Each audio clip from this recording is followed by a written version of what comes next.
let's demystify a little bit about church and money.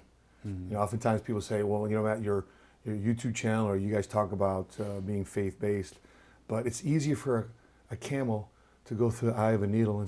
Or God just wants you content. God just wants you, and yet people are not paying the bills. Yet people aren't tithing. People aren't giving offering. They're not building the kingdom, at least from a financial standpoint. They're not expanding it. We all know that ministries need finances.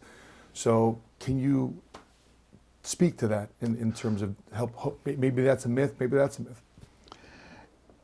If we look at the difference between what I do and what ministers do, ministers preach the gospel about Jesus. I preach the gospel that Jesus preached. They sell the messenger, I sell his message. Boom. When they demanded of the Jewish carpenter when the kingdom of God shall come, he said, he didn't talk about brick and mortar, some building, the kingdom of God cometh not by observation. They shall say, is neither lo there, lo here, behold, the kingdom of God is within you.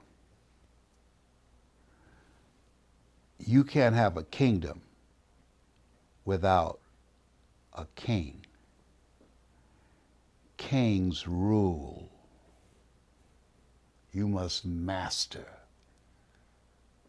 the king in you.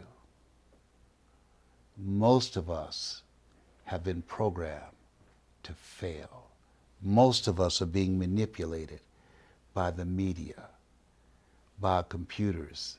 Studies indicate that most people look at their phone over 400 times a day. They've given up control, the real estate of their mind, the kingdom within, to commercial advertising. They've been programmed to be fans, to be spectators, as opposed to being co-creators in how they're going to live their lives. You know, Abraham Lincoln said, the future belonged to those who created. We were born to create. And so this time where we are, this place where we are, people should not be focused on the television set and what's going on in the Ukraine, and my heart goes out to them and my prayers and my support for them.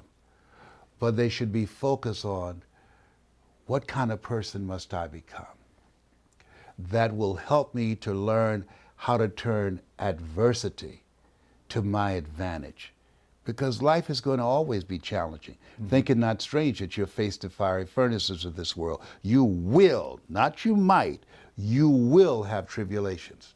It's a part of the process. And so our goal is to master your kingdom.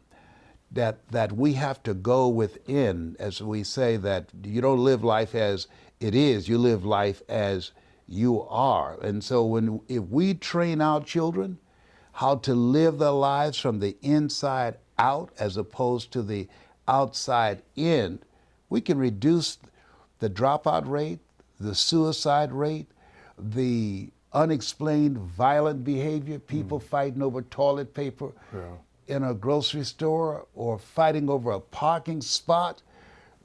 That's somebody that's not in their right mind.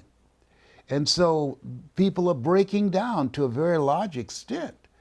But the people that will make it through this place where we are, there's an African proverb that says, if there's no enemy within, the enemy outside can do us no harm. And Shakespeare said, the fault, dear Brutus, is not in our stars, but in ourselves, that we are underlings. If people take the time, a minimum of 2 to 3 times a day, to get still, to get quiet, to go within. Speak, Lord, thy servant heareth thee, and listen to the whispering of your soul. What am I supposed to do next? As opposed to listening to the world.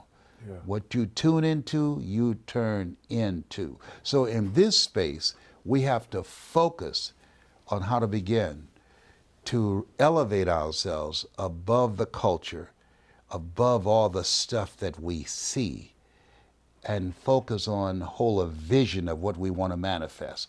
My favorite book says, I'll give you all your eyes can see. Don't mess with me. Don't mess with me. We mess with You might run over here, but you'll limp back. Don't mess with me. If you like that clip, watch this next short clip right here. And to watch the full episode, click right here. Until we meet again, continue to live smart, continue to love smart, and be money smart today.